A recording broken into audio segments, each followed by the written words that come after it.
ఈరోజు మహావాక్యాల్లో తత్వమసి గురించి మనం తెలుసుకుందాం. తత్ అంటే అది అని అర్థం. అది అంటే సృష్టికి పూర్వం ఉన్న సద్వస్తువు, సత్యమైన వస్తువు, పరబ్రహ్మము అని మనం గ్రహించుకోవాలి. గీతా భాష్యంలో తదితి సర్వనామ సర్వంచ బ్రహ్మ తస్య నామ సర్వనామ అని వ్రాసి ఉన్నారు. అంటే తత్ అంటే అది అని అర్థం. ఈ అది అనేది సర్వనామం అని వ్యాకరణ శాస్త్రంలో చెబుతాను. అంటే తత్ అంటే అది అంటే ఇగో అది తీసుకురా అంటాం, అది వచ్చింది, అది వెళ్ళింది. మరి ఏ వస్తువు అని చెప్పాలన్నా అక్కడ కనపడుతుంటే అది అంటాం. దానికి ఈ వస్తువుకే చెప్పాలి, ఆ వస్తువుకే చెప్పాలి అని అది అనేది ఒకదానికి లేదు.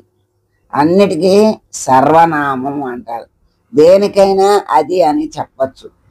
అది సృష్టిలో ప్రతిదానికి నామరూపాలు చూసి నామరూపాలతో ఉన్న దాన్ని దేన్ని చెప్పాలన్నా కూడా అది అని చెప్పచ్చు. అది సర్వనామం అన్నారు. కాకపోతే ఇప్పుడు సర్వం కల్విదం బ్రహ్మ అన్నారు. ఇదొక శృతి వాక్యం.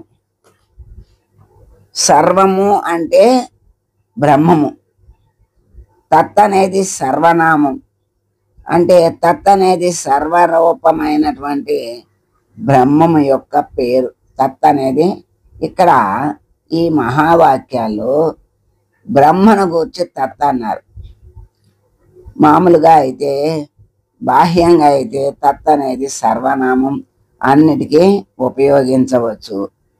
ఇప్పుడు వ్యాకరణ శాస్త్రంలో అనేక సర్వనామాలు ఉన్నా కూడా తత్ అని ఒక్కదాన్నే బ్రహ్మవాచకంగా చెప్పారనమాట. అది ఆ విధంగా శాస్త్రకారులు నిరూపించున్నారు. అంటే తత్ అంటే మాయా, ప్రతిబింబము, అధిష్టానము కలిపి తత్తు. పరమాత్మ మాయా కార్యము ఈ విరాట్ హిరణ్యగర్భ అవ్యాకృత శరీరాలుగా తోస్తూ, మరి ఈశ్వరుడు వాచ్యార్థం. అందులో మాయా కార్యం అంతా కూడా కల్పితమని తేలితే ఈ మిగిలిందంతా ఇదంతా తీసేస్తే మిగిలింది ఏదైతే ఉందో అదే పరమాత్మ, అదే లక్ష్యార్థం. అంతకు ముందు నామంలో కూడా మహావాక్యాల్లో కూడా జీవవాచక యొక్క లక్షణాలు, ఈశ్వరవాచక లక్షణాలు తీసేస్తే మిగిలేది బ్రహ్మమే అని చెప్పినట్లుగానే ఇక్కడ కూడా అదే మనకి సర్వం కల్విదం బ్రహ్మ అంటే ఈ సర్వము బ్రహ్మమయమే కదా అని అర్థం. అంటే ఇప్పుడు అన్నిటిలోనూ చూసిన వాడికి చూసినంత, ఎవరు ఏ దృష్టితో చూస్తే ఆ దృష్టితో మనకి దర్శనం అవుతుంది. బాహ్య దృష్టితో చూస్తే రూపనామాలు కనపడతాయి.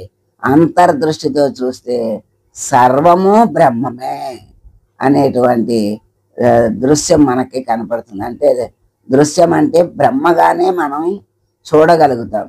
అంతర్ముఖమయ్యి చూస్తే సర్వము, విశ్వమంతా కూడా మనకి బ్రహ్మగానే కనపడుతుంది. ఆ బ్రహ్మగా కనపడినప్పుడు ఈ లక్షణాలన్నీ ఏమీ ఉండవు. బాహ్య లక్షణాల యొక్క స్పందన మనలో ఉండదు. బ్రహ్మముగా చూసినప్పుడు తాను కూడా బ్రహ్మమే అనేటువంటి జ్ఞానం కలిగి ఉంటాడు గనక తాను బ్రహ్మమే, ఎదటది బ్రహ్మమే, అది ఇది అనే తేడా లేదు. అన్నీ బ్రహ్మస్వరూపమే. అన్నిటిలో నిండి ఉన్నది బ్రహ్మమే అని సర్వనామంగా బ్రహ్మ గురించి చెప్పిన, బాహ్యంగా సర్వనామంగా తత్ అన్న, అది అంతర్ముఖంగా చూస్తే సర్వము బ్రహ్మమే, బాహ్యంగా చూస్తే సర్వనామాలకు తత్ అనేది రూపనామాలకు తత్ అనేది పనికొస్తుంది. అంటే బాహ్యంగా అయినా అది అనొచ్చు, అంతర్ముఖంగా అయినా అది అని చెప్పవచ్చు. ఈ మాయా కార్యాలు తత్ అంటే మాయా అధిష్టానము, మాయా ప్రతిబింబము కలిసి మనకి తత్ అన్నారు, ఈశ్వరుడు అన్నారు. ఈశ్వరుడు మరి ఈశ్వరుని యొక్క లక్షణాలు తీసేసి, అవిద్య యొక్క లక్షణాలు తీసేస్తే అక్కడ మిగిలేది అధిష్టానమైనటువంటి పరబ్రహ్మమే. అక్కడ విరాట్ పురుష స్థూల శరీరము, హిరణ్యగర్భ సూక్ష్మ శరీరము, అవ్యాకృత కారణ శరీరము కనపడతాయి. అంటే ఇక్కడ స్థూలముగా కనపడే స్థూల శరీరాలన్నీ కలిపి విరాట్ పురుషునికి ఒక స్థూల శరీరముగా గోచరమవుతుంది. అంతర్ముఖంగా పరమాత్మనే చూసినప్పుడు ఇన్ని ముఖాలుగా ఎన్ని రూపాలుగా కనపడదు.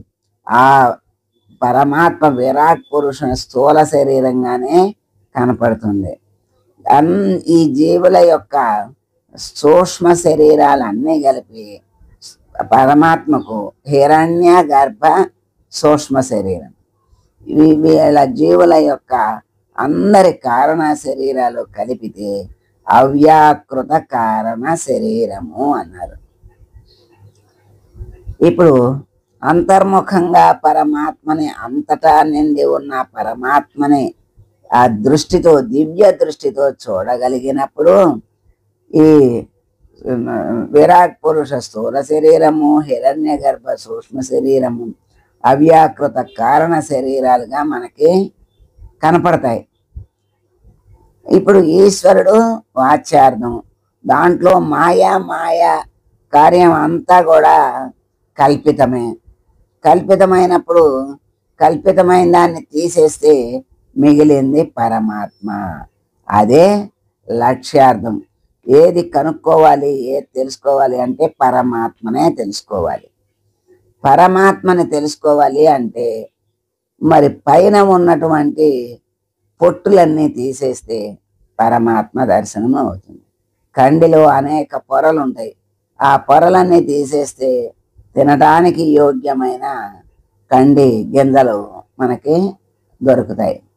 అట్లాగే ఇక్కడ పనికిరాని మరి లక్షణాలన్నీ మనకి పరమాత్మ దర్శనానికి ఉపయోగపడని లక్షణాలన్నిటినీ తీసేస్తే అక్కడ లోపల ఉండేది పరమాత్మే అని మనకి ఆ పరమాత్మని తెలుసుకోవటమే లక్ష్యం కనుక ఆ లక్ష్యార్థం నెరవేరుతుంది.